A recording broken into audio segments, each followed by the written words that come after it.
નમસ્કાર વાલા પેન્શનર મિત્રો, નિવૃત્ત કર્મચારી મિત્રો, ભાઈઓ તથા બહેનો, આપ સૌનું હાર્દિક સ્વાગત છે આપણી પોતાની યુટ્યુબ ચેનલ પેન્શન ગુજરાતમાં। તો મિત્રો, આજે હું લઈને આવ્યો છું એક ખૂબ જ મહત્વપૂર્ણ અને બિગ બ્રેકિંગ અપડેટ। મિત્રો, ખાસ કરીને 60 વર્ષથી ઉપરના તમામ નિવૃત્ત પેન્શનરો અને નિવૃત્ત કર્મચારીઓ માટે આજે મહત્વપૂર્ણ માહિતી છે। મિત્રો, છેલ્લા ઘણા સમયથી દરેકના મનમાં એક મોટો પ્રશ્ન હતો કે 31 ડિસેમ્બર 2025 પહેલાં નિવૃત્ત થયેલા પેન્શનરોને શું 8મા પગાર પંચ હેઠળ સુધારેલું પેન્શન મળશે કે નહીં? તો મિત્રો, આ પ્રશ્ન પર સરકાર દ્વારા સત્તાવાર સ્પષ્ટતા કરવામાં આવી છે અને એ જ માહિતી આપણે આજના વિડીયોમાં વિગતવાર સમજવાના છીએ।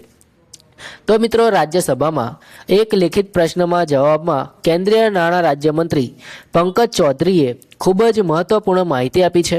પ્રશ્ન એવો હતો કે 31 ડિસેમ્બર 2025ના રોજ અથવા તે પહેલાં નિવૃત્ત થયેલા પેન્શનરો 8મા કેન્દ્રીય પગાર પંચ હેઠળ સુધારેલા પેન્શન માટે પાત્ર ગણાશે કે કેમ?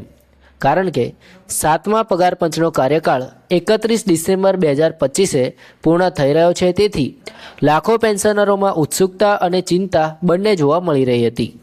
સરકાર દ્વારા સ્પષ્ટ રીતે કહેવામાં આવ્યું છે કે પેન્શન સુધારાઓ આપમેળે લાગુ થતા નથી।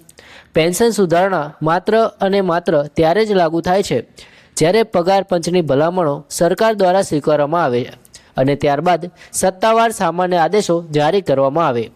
એટલે કે ફક્ત નાણાં કાયદો પસાર થવાથી અથવા તારીખ પૂર્ણ થવાથી કોઈ પણ સ્વસંચાલિત હક ઊભો થતો નથી।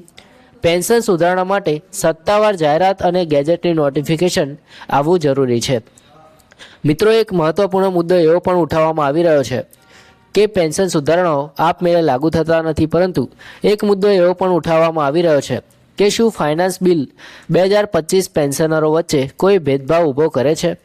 તેના જવાબમાં પણ મંત્રીએ સ્પષ્ટતા કરી હતી કે પેન્શન વ્યવસ્થા central civil services pension rules 2021 અને central civil services extra ordinary pension rules 2023 હેઠળ સંચાલિત થાય છે। એટલે કે નાણાં અધિનિયમ પોતે કોઈ નવું પેન્શન હક આપતો નથી અને ન તો હાલની પેન્શન રચનામાં સીધો ફેરફાર કરે છે। તમામ સુધારાઓ નિયમો અને સત્તાવાર આદેશો અનુસાર જ અમલમાં આવે છે। મિત્રો, હવે વાત કરીએ સૌથી મહત્વપૂર્ણ પ્રશ્નની કે શું 8મા પગાર પંચનું કામ શરૂ થઈ ગયું છે? તો મિત્રો, સરકારે 3 નવેમ્બર 2025ના રોજ 8મા પગાર પંચની સ્થાપનાની સત્તાવાર સૂચના આપી છે।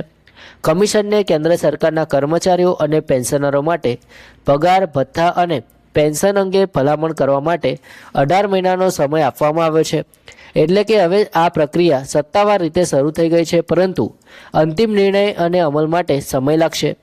મિત્રો, અહીં સૌથી મહત્ત્વની વાત એ છે કે 31 ડિસેમ્બર 2025 પહેલાં નિવૃત્ત થયેલા પેન્શનરોને લઈને હજી સુધી કોઈ અંતિમ અમલ આદેશ બહાર પાડવામાં આવ્યો નથી।